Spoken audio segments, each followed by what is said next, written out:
Picture this. You're driving home after a long day, and suddenly some guy in a massive pickup truck cuts you off and flips you the bird. Your blood boils, right? You want to speed up, cut him off back, show him who's boss. But what if I told you that in the next 15 minutes, I'm going to completely rewire how you see that guy? What if instead of seeing an entitled jerk, you'd see a hurt little boy who made a promise to himself years ago that he'd never be vulnerable again? I'm about to share 4 psychological laws that will literally change how you see every single person you encounter. And here's the crazy part. Once you learn these, you can't unsee them. Your entire life will shift. Stay with me, because by the end of this video, that road rage will disappear. Difficult people will become fascinating puzzles, and you'll have a superpower most people will never possess. Before we dive in, let me tell you where these laws come from. These are not some feel-good psychology theories I made up. These come from advanced behavioral analysis techniques used by intelligence professionals and negotiators, people whose lives literally depend on reading others correctly.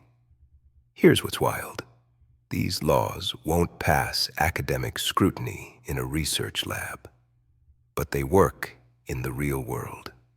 Sometimes the most powerful tools are the ones that bypass the textbooks and go straight to results. I learned this the hard way. When I first started studying human behavior, I noticed something disturbing. Everyone looked sadder and more scared than I'd ever realized before. I thought I was doing something wrong until my mentor explained something profound. In Buddhism, suffering is considered the universal condition of all creatures. That conversation changed everything for me. And today, it's going to change everything for you too. Let's start with the first law. And this one's a game changer. Everyone is suffering and insecure. Now, before you think this is some depressing doom and gloom philosophy, hear me out. This is actually incredibly liberating.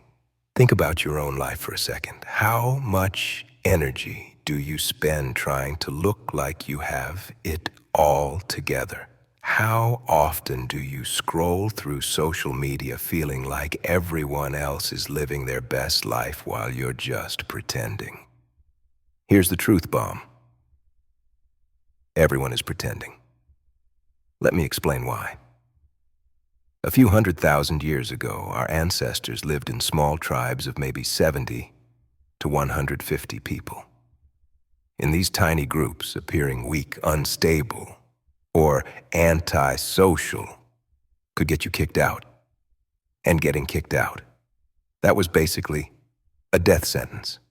No tribe meant no protection, no resources, and definitely no chance of passing on your genes. Every single one of your ancestors survived long enough to reproduce. That means they all mastered the art of appearing stable and valuable to their tribe. Those survival instincts, they're hardwired into your brain right now. The problem is, your brain hasn't evolved much in the last few 100,000 years. It's still running the same programs, still convinced that social rejection equals death. So we're all walking around with this ancient software that makes us desperately want to appear perfect while feeling incredibly vulnerable inside. That confident person at work who seems to have everything figured out, they're running the same scared software you are. That influencer with the perfect life, same ancient fears, just with better lighting. This isn't depressing.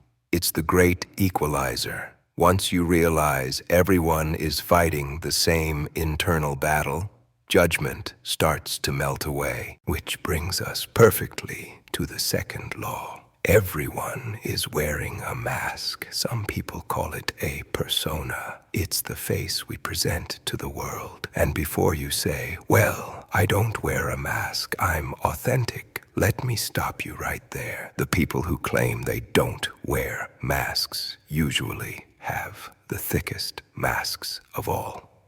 Think about it.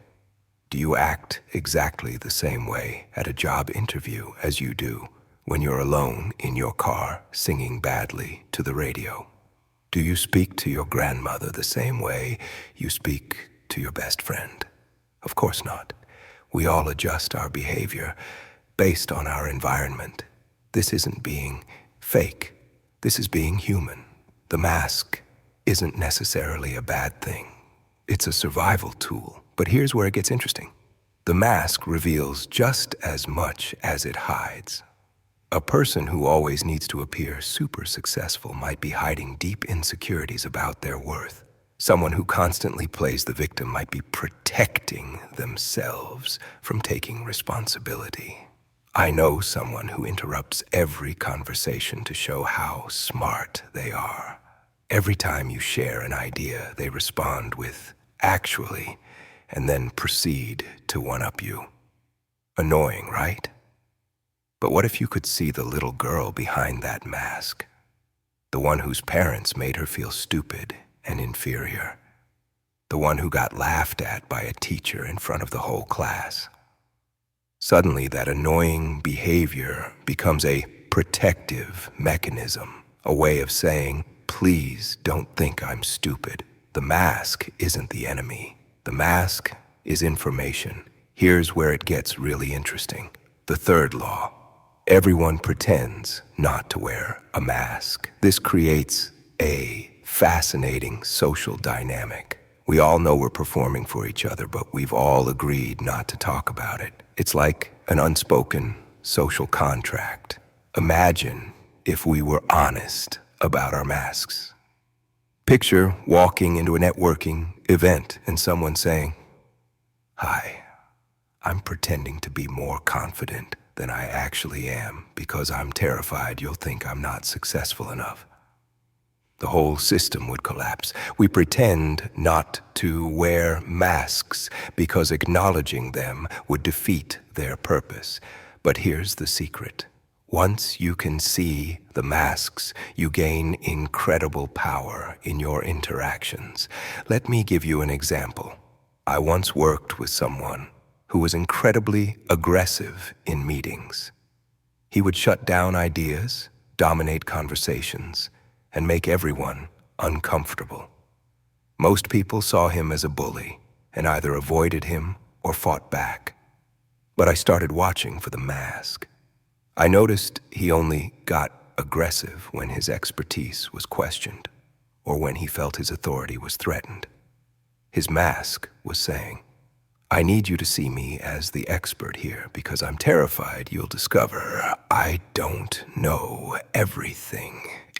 Once I understood his mask, I changed my approach. Instead of challenging him directly, I would ask for his opinion, acknowledge his expertise, and then build on his ideas. The aggression disappeared almost immediately. I wasn't manipulating him. I was seeing him clearly and responding to the human behind the mask instead of fighting the mask itself. Now we get to the most powerful law, the fourth law. Everyone is a product of childhood, suffering, and reward. By age 12, about 90% of our behavioral patterns toward other people are locked in place. By 18, it's almost impossible to change these deep-seated interpersonal habits without serious intervention. This means every difficult person you encounter is essentially a grown-up child, still reacting to something that happened decades ago. Remember that guy who cut you off in traffic? Let's see him through this lens. He's not really a middle-aged man in a pickup truck. He's a little boy who got hurt. Maybe his dad never paid attention to him unless he was causing trouble. Maybe he got bullied at school and promised himself he'd never feel small again. Maybe his mother constantly criticized him, and now he needs to prove his dominance to feel safe. That aggressive driving isn't really about traffic. It's about a child's wound that never healed. Here's another example. We all know that person who has to argue about everything. No matter what you say, they find a way to disagree or one-up you. It's exhausting to be around them. But what if you could see the child who felt like they could never win anything? The kid who went through school feeling like everyone was against them, who learned that the only way to feel powerful was to prove everyone else wrong. Suddenly, that argumentative adult becomes a wounded child, still fighting battles from 30 years ago. This isn't about making excuses for bad behavior. It's about understanding the source so you can respond more effectively. When you see someone's childhood programming in action, you stop taking their behavior personally. You realize they're not really reacting to you. They're reacting to their past. Now that you understand the laws, let me show you the 4 different ways people see others. This will help you identify not just how to see people differently, but how others see the world. Using our traffic example, here are the 4 lenses. People are broken. These people see bad behavior as something that needs to be corrected. When that truck cuts them off, they take it personally and want to fight back. They speed up, cut him off in return, try to restore their power. They're actively resisting and participating kasong baga inanakyon se taste quite the conflict. People are different. This group still gets emotional, still takes it personally, but they're less likely to take action. They might fantasize about that truck ending up in a ditch, but they won't make it happen. They feel the anger, but contain it. People are facts. Here's where it gets interesting. These people treat human behavior like natural disasters. You don't get angry at a hurricane because you can't change it. They see people as unchangeable facts and don't waste emotional energy trying to fix them. They're typically much happier than the first 2 groups. People are reasons. This is the highest level. When that truck cuts them off, they slow down, create distance, and their mind automatically goes to the laws of behavior. They see the driver's actions as a product of childhood programming and pain. There's no judgment, no anger, just understanding. They go from thinking that guy's a jerk to wondering who hurt that guy when he was little. Here's what happens when you master these laws. The world becomes a completely different place. That difficult coworker stops being your enemy and becomes a fascinating case study in human psychology.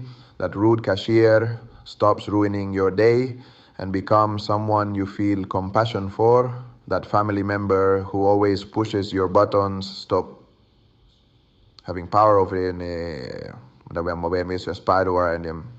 over your emotions, because you can see exactly what childhood wound they're protecting.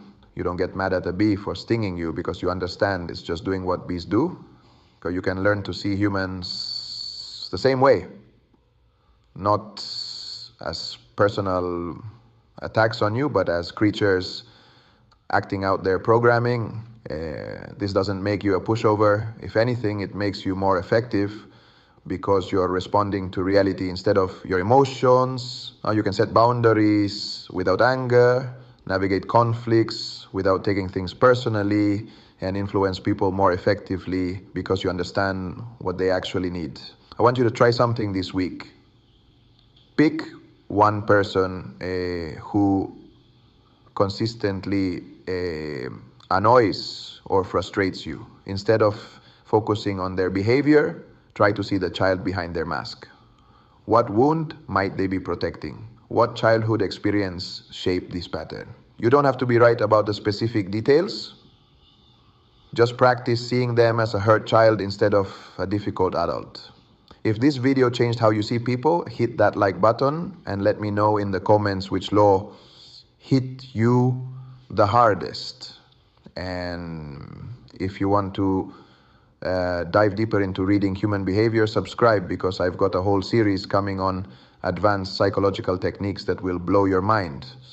Remember, once you see people through these laws, you can't unsee. Your life is about to change in ways you can't even imagine yet.